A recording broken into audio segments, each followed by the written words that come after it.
Come on, come on, come on, come on.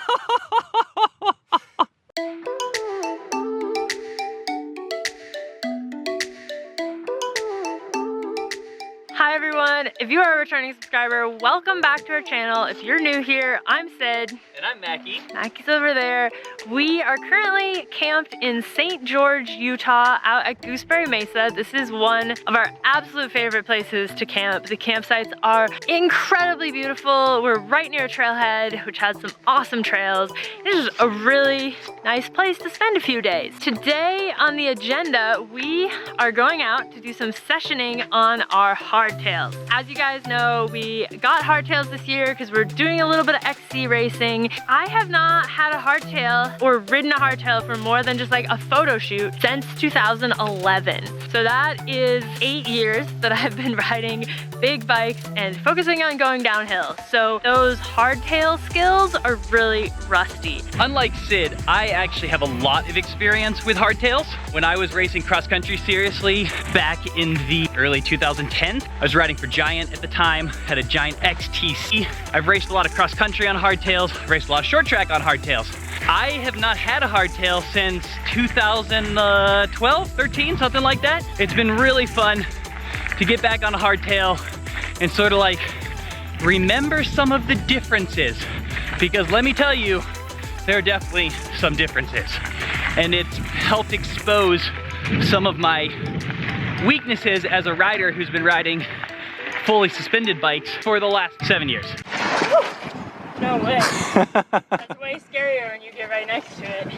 That's like there's no way. You don't think so? I don't know. It's pretty steep. It's really steep, but it's short. It's very short. It does also sort of have like a kind of step at the beginning that's hard. Like if you go here is better. Yeah, well, but you just have to like lighten enough on that one. Over here, that might, well, no. The entrance to that's pretty bad. Okay. This is way scarier than going down things. I don't think I can do this. I don't even know where to begin. If there were momentum, maybe you would just roll up it, but there isn't really. What aspect of it is throwing you the most for a loop? I just don't think, like, even if I get my wheel to here, like, what do you do next? Yeah, I think you're gonna have to like roll into it until both of your wheels are on it. Like that's the first. Right, so just fast as you can, smash into it and hope you get to here and then pedal. Yeah, the goal would be to try to get a little bit higher and then pedal up and over. Ooh, close. It's more of a pump up than a pop up because it's not really a ledge. What gear are you in? A small one. Too small. Is it too small? Yeah. Because there's like a weightless minute in the top, and that's like when I pedaled and I just went, boom. Oh, you got it. Nice.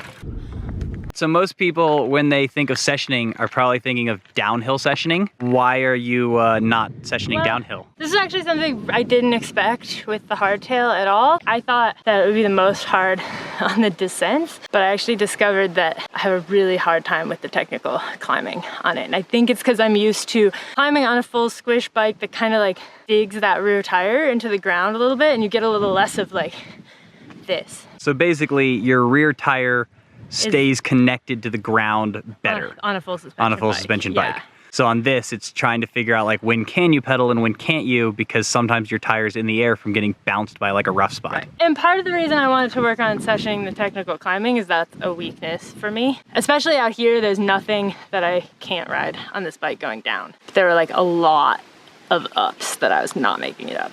All right, we're already at our next feature. We made it like 15 seconds. That's just sort of how some of the trails here are.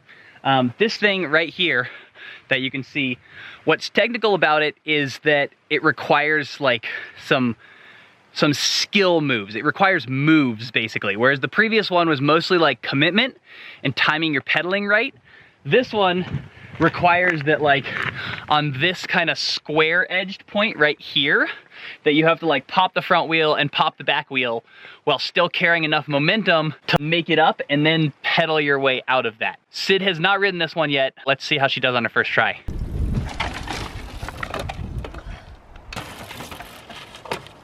I think speed is gonna help you in this situation. Yeah. Because a little bit of momentum makes that back wheel lift easier. I get bounced in the middle, so I don't think even if I had pedaled here, I would have made it. No, that's the hard part, is the timing of really like pedal. front wheel, then back wheel, then pedal. Oh, close. You had the back wheel up. Yes! Oh, nice job. What do you think got it for you? I don't know, honestly. Yeah. I think I was just really close the last time, and then, So you knew you could do it? yeah. Yeah, that helps. I'll try it again. Again? We'll see if it was a fluke. Nice. We want to talk a little bit about the bike because we don't want 1,000 comments of people saying, you should get a plus hardtail, you should get a progressive hardtail. This is a proper cross-country hardtail. We got them to race cross-country. They have pretty steep head angles. We did, however, put 120mm forks on instead of 100. And like I said, we have a dropper post. So some concessions to that. It also is incredibly efficient and incredibly fun to ride because it is fast. This is why we're not riding like some of the other bikes that Jameis has, like the Komodo, which you've seen Mackie ride a little bit. Like that's a more progressive plus hardtail. Super fun, not the light, efficient XC machine that this is. So that's why we have these bikes. I think they're like a really good test of skills and force you to ride really intelligently and corner properly and descend properly because there is no like suspension or super raked out head angle saving you if you make mistakes. Nothing's hiding when you're on a hardtail. You cannot get away with the things that you can get away with on a big bike. I think that can be a good learning experience for people. Like it certainly has been for me to be like, some of this is skill and a lot of this is my bike. And I think that's why some people really just like have super strong feelings about hardtails. Like I know a lot of people that was like, it was their first bike. They don't care to ever ride full suspension. They're like, this is the purest form of mountain biking. I think there is some truth in that. Obviously, we really like big bikes here. If you only ride a hardtail, there's probably a lot you could learn from getting on a full suspension enduro bike and progressing that way because it does allow you to try things and make more mistakes. We have arrived at our next obstacle, which is this vertical wall. You could tell that people have had some issues here. Yeah. Notice the Hold on. really nice either pedal or crank or frame or somebody's teeth marks on the rock I hope there. it wasn't teeth. This one is one that I have ridden before. I can ride it. What I'm going to try to do is make it a little more exciting by trying to go up this part that has like a little ledge on it. So Mackie, instead of riding up like this smooth part here, he's going up here where there's like a hole. So then he has to get up the hole. Let's see how he does. That was really close. Don't die.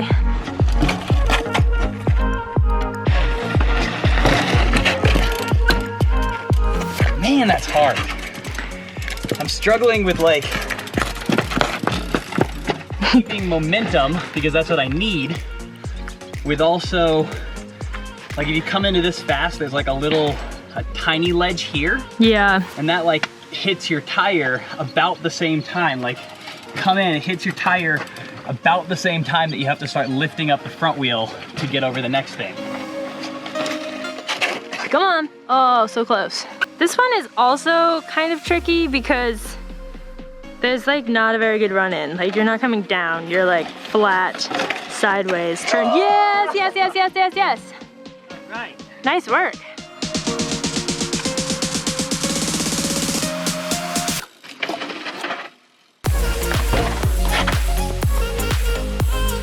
What I think is so hard about this one is there's no run in. You have to like turn and then go straight up. Yeah, your angle is short, so it's hard to carry any momentum. With like momentum coming into this, you could just almost roll up it. That's the hardest part about this one is you go in slow. Get here though, then you can start pedaling. Yes. You don't have to get as far up. Because I don't think this is objectively more hard than like the first one that we did. It's a little longer.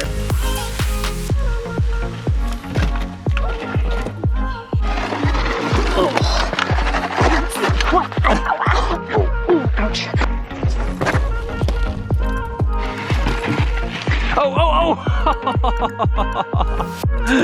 Oh, you almost got it.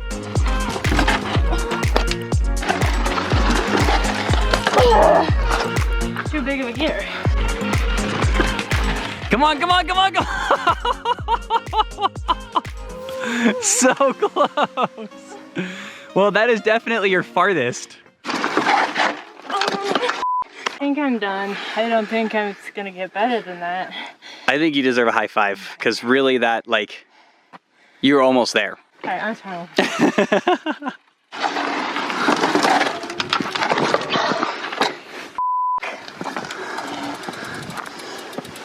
Give up.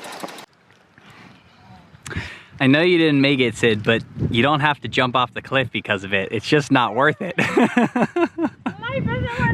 I can't take it anymore. I'm kind of mad. Yeah, it's frustrating. One thing that makes uphill sessioning and downhill sessioning very different is the fatigue factor.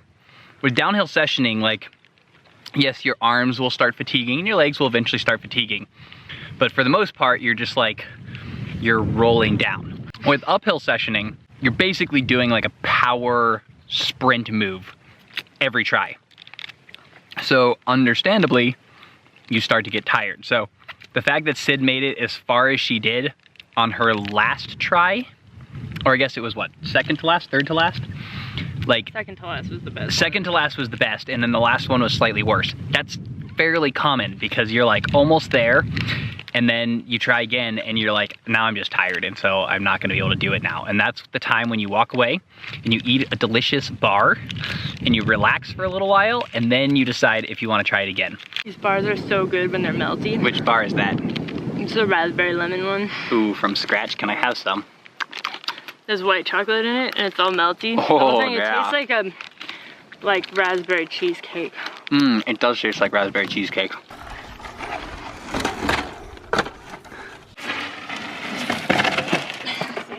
Right into the tree method. Yeah, into the tree method. I think my only problem with descending on these kind of bikes is how much noise they make.